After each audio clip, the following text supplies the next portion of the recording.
Hello, and welcome to the ASCO Residency webinar series entitled Everything You Wanted to Know About Residencies. My name is Dr. Caroline Pate, and I serve as the Director of Residency Programs at the UAB School of Optometry. Tonight, we'll be focusing on navigating the residency application and interview process. What I plan to cover is applying through ORMatch and what the residency application looks like. And this includes developing a quality letter of interest for each residency that you are applying to, requesting letters of recommendation, the interview process and what to expect. And lastly, we'll touch on some tips for etiquette along the way. So let's start with the first, which is applying through ORMatch. All residency applicants must be registered with ORMatch in order to submit applications and participate in the match.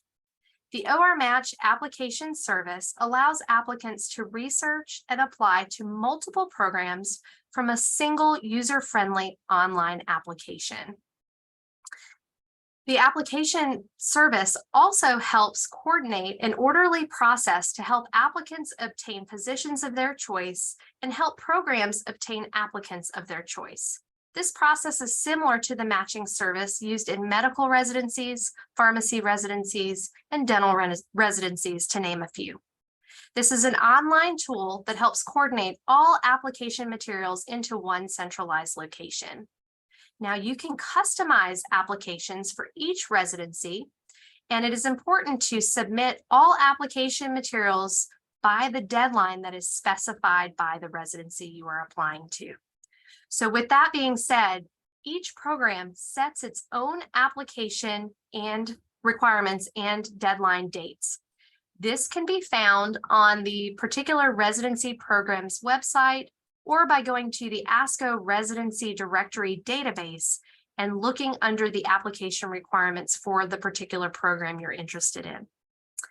The ORMatch application will include the following. First is an application form, which contains your contact information like your email and your phone number, your educational background, including your optometry school and what your GPA is, and NBEO score information that you provide. You can upload to the ORMatch application a copy of your curriculum vitae, your optometry school transcript, your letter of interest. Again, this can be customized for each application that you are submitting. You will list the names and contact information of 3 individuals who have agreed to write a letter of reference on your behalf. And you have the option to submit any supplemental materials via PDF for each application. So again, each program sets their own application requirements and may require supplemental materials beyond what is listed here on the ORMatch application. ORMatch does have a fee of $350, and this includes application to up to 10 different residency programs. If you choose to apply to more than 10 programs, there is a nominal fee for each program that you apply to over that limit of 10. Now, there are some important dates that I wanted to make you aware of. These are all available on the ORMatch website. And the first has already come and gone, and that was October 5th, 2022. This is when the application process was officially opened by ORMatch. So you are able to, at this point in time, now submit applications to residency programs for the 2023 match. It is recommended to register for ORMatch by December 31st of this year.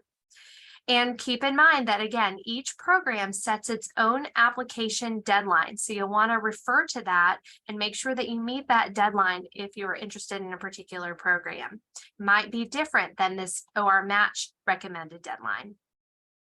January 31st is the application cutoff date for verified board scores to be sent directly to the residency program. So as long as you're in the ORMatch system by January 31st, the programs you will be applying to will receive a score report sent directly to them with a list of your highest board scores out of all of the attempts that you have had for parts 1, 2, and 3.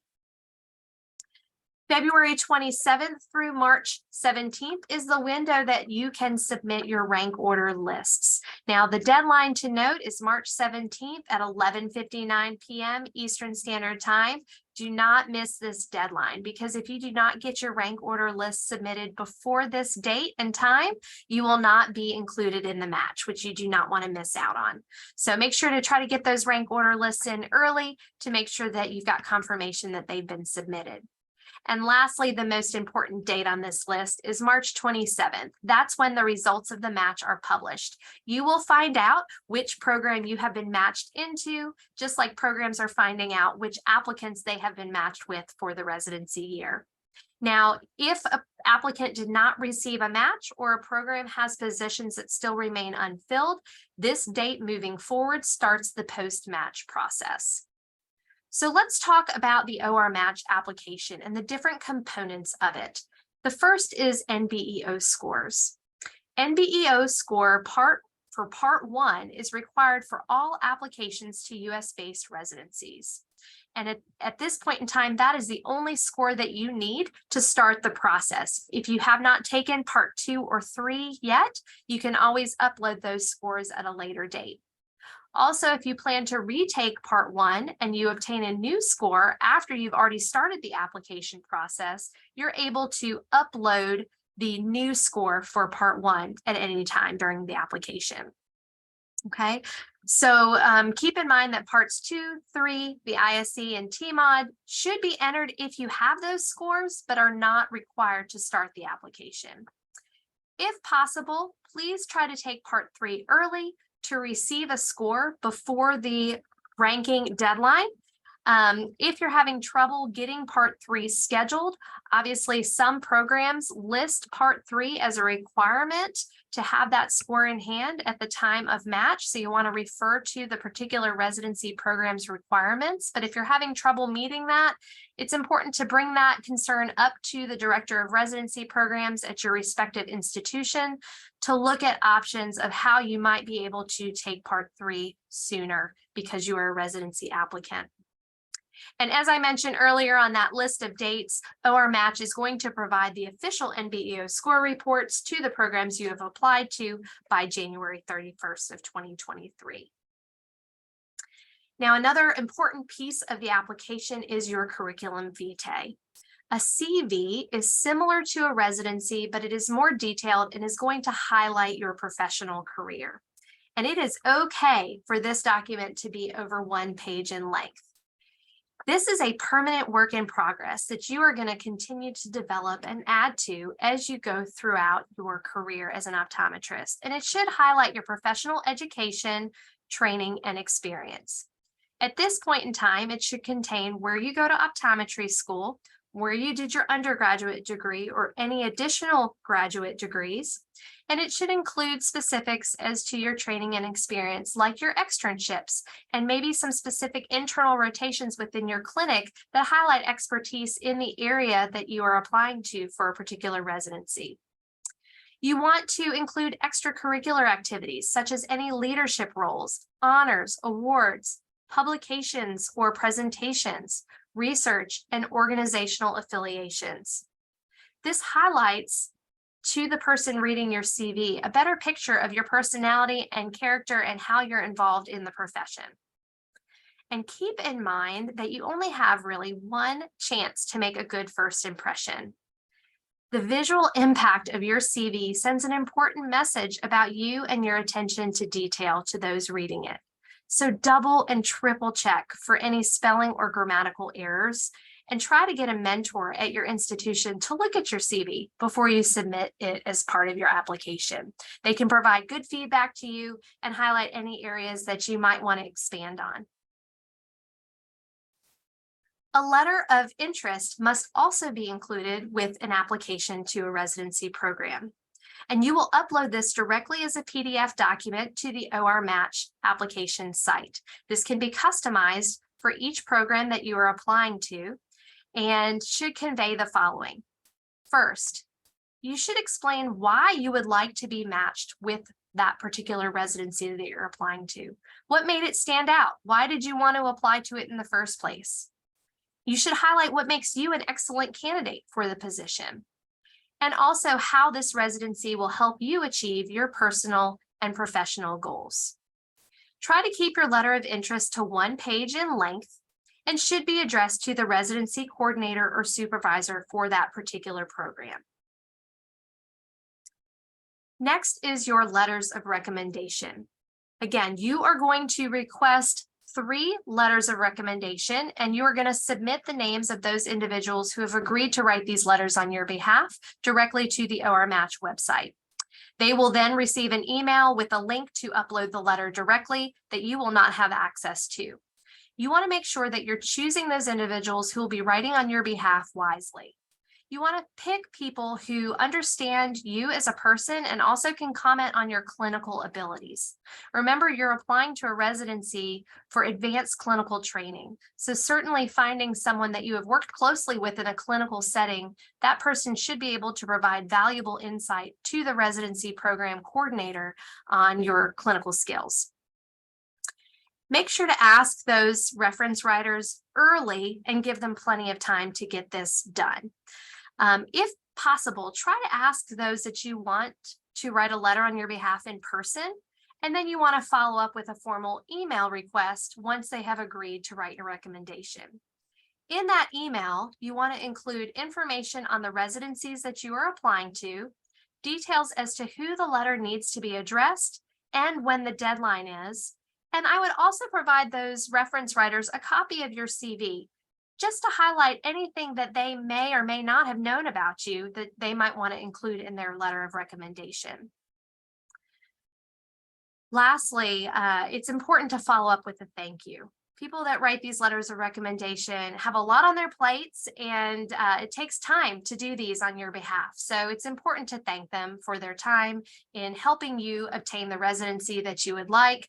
And also, I put a little note here, let them know once the match results are released, let them know where you matched. You know, oftentimes these reference writers are not involved in particular residency matching or at a residency site, and it would be nice for them to know what the final outcome of their work was. So it would be nice for them to know where you landed. So follow up after the match as well. So next, let's talk a little bit about the residency interview. The residency interview, for the most part, you are going to find this to be a very pleasant experience. It is going to give you the chance to learn just as much about the program you are applying to as the program is going to be learning about you.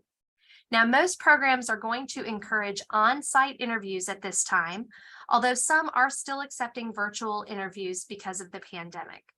Now, the format of the residency interview is going to vary from program to program, so it's in your best interest to do your research and talk to current or former residents to find out what their experience was like, to at least give you a heads up of what to expect. Some programs, for example, will invite every single applicant to come on site for an interview at a date or time that's convenient to the applicant. Others set a specific interview day and only invite certain applicants on site for an interview. While no standard format of residency interview exists, you should definitely anticipate a tour of the facilities. You're going to spend time meeting with the program coordinator, along with residency faculty and the residents. You might also have the opportunity to shadow some of the residents in clinic. Some interviews also include a dedicated time to discuss cases, for example, that you might encounter during your residency, just to analyze how you would think things through and what your clinical decision making is. So again, talking to past residents or current residents about what their interview time was like will help guide you in terms of what to expect for the day.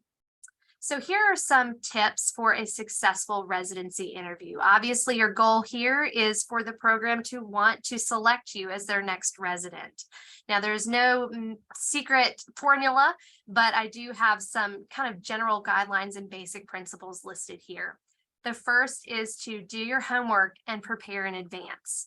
You know, the first impressions you make and your answers to common questions will definitely have an impact on the outcome of the application process. So do your background research on who you are going to be meeting with. Look at the program's website.